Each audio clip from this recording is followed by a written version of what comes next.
Hi, YouTubers. It's time for another bedtime story, and there's a storm raging outside. Possibility my power may go out again. We may have to do the bedtime story by candlelight.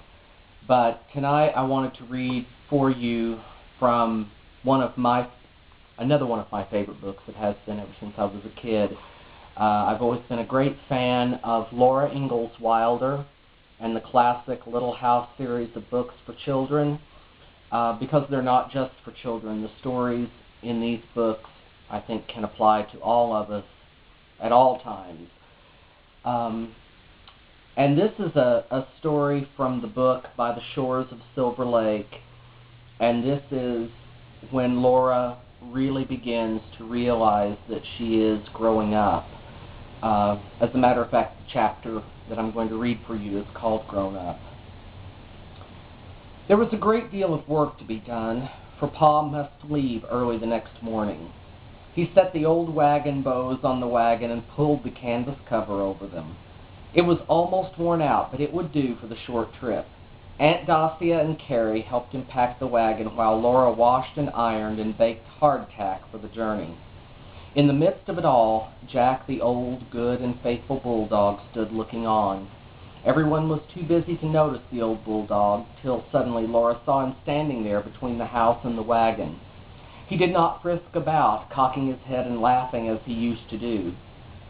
He stood braced on his stiff old legs, because he was troubled with rheumatism now.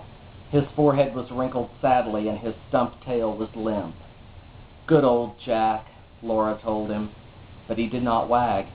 He looked at her sorrowfully. "Look, Pa, look at Jack," Laura said. She bent and stroked his smooth head. The fine hairs were gray now. First his nose had been gray, and then his jaws, and now even his ears were no longer brown.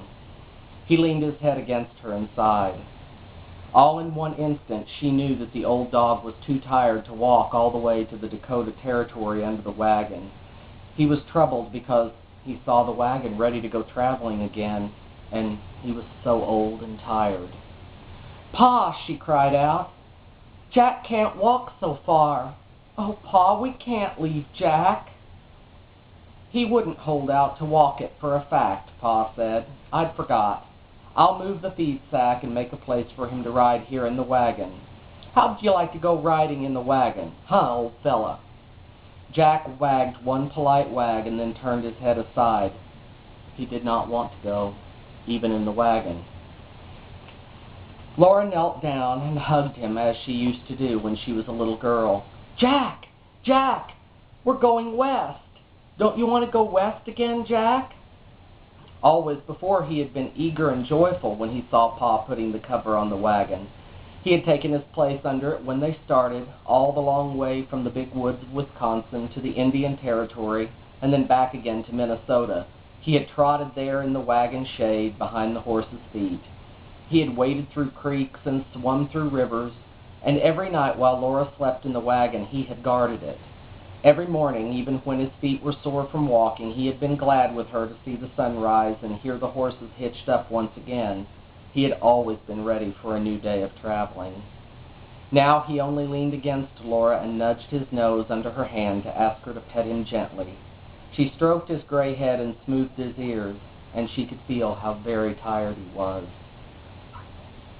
Ever since Mary and Carrie and then Ma had been sick with scarlet fever, Laura had been neglecting Jack. He had always helped her in every trouble before, but he could not help her when there was sickness in the house. Perhaps all that time he had been feeling lonely and forgotten. "I didn't mean it, Jack," Laura told him. He understood. They had always understood each other. He had taken care of her when she was little, and he had helped her take care of Carrie when Carrie was the baby. Whenever Pa had gone away, Laura had stayed with Jack, and he had helped her to take care of the family. He was especially Laura's own dog. She did not know how to explain to him that he must go now with Pa in the wagon and leave her behind. Perhaps he would not understand that she was coming later on the train. She could not stay with him long now because there was so much work to be done, but all that afternoon she said to him, "Good dog, Jack," whenever she could. She gave him a good supper, and after the dishes were washed and the table set for an early breakfast, she made his bed. His bed was an old horse blanket in a corner of the lean-to at the back door. He had slept there ever since they'd moved into this house, where Laura slept in the attic, and he could not climb the attic ladder. For 5 years he had slept there, and Laura had kept his bed aired and clean and comfortable, but lately she had forgotten it. He had tried to scratch it up and arrange it himself, but the blanket was packed down in hard ridges. He watched while she took it out and shook it and made it comfortable. He smiled and wagged, pleased that she was making his bed for him. She made a round nest in it and patted it to show him that it was ready. He stepped in and turned himself around. He stopped to rest his stiff legs and then slowly turned again. Jack had always turned around 3 times before he lay down to sleep at night. He had done it when he was a young dog in the big woods. He had done it in the grass under the wagon every night. It is a proper thing for dogs to do. So wearily he turned himself around the 3rd time and curled down for the bump and a sigh. But he held his head up to look at Laura. She stroked his head where the fine gray hairs were, and she thought of how good he had always been. She had always been safe from wolves or Indians because Jack was there, and how many times had he helped her bring in the cows at night. How happy they had been playing along the banks of Plum Creek and in the pool where the fierce old crab had once lived. And when she had had to go to school, he had always been waiting at the ford for her when she came home.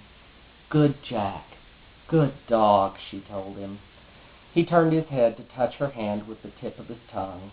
Then he let his nose sink into his paws and then sighed and closed his eyes. He wanted to sleep now. In the morning, when Laura came down the ladder into the lamplight, Pa was going out to do the chores. He spoke to Jack, but Jack did not stir. Only Jack's body, stiff and cold, lay curled there on the blanket.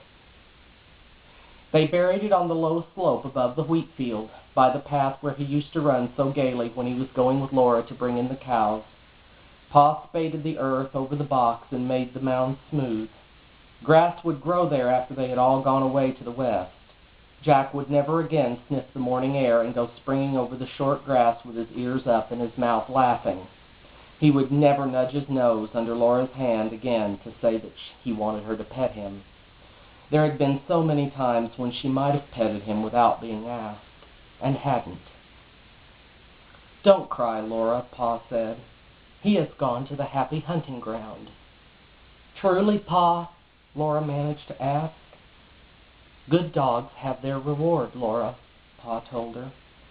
Perhaps, in the happy hunting ground, Jack was running gaily in the wind over some high prairie, as he used to run on the beautiful wild prairies of Indian Territory. Perhaps at last he was catching a jackrabbit. He had tried so often to catch one of those long-eared, long-legged rabbits, and never could. That morning, Pa drove away in the rattling old wagon behind Aunt Dosia's buggy. Jack was not standing beside Laura to watch Pa go. There was only an emptiness to turn to instead of Jack's eyes looking up at her to say that he was there to take care of her. Laura knew then that she was not a little girl anymore. Now she was alone.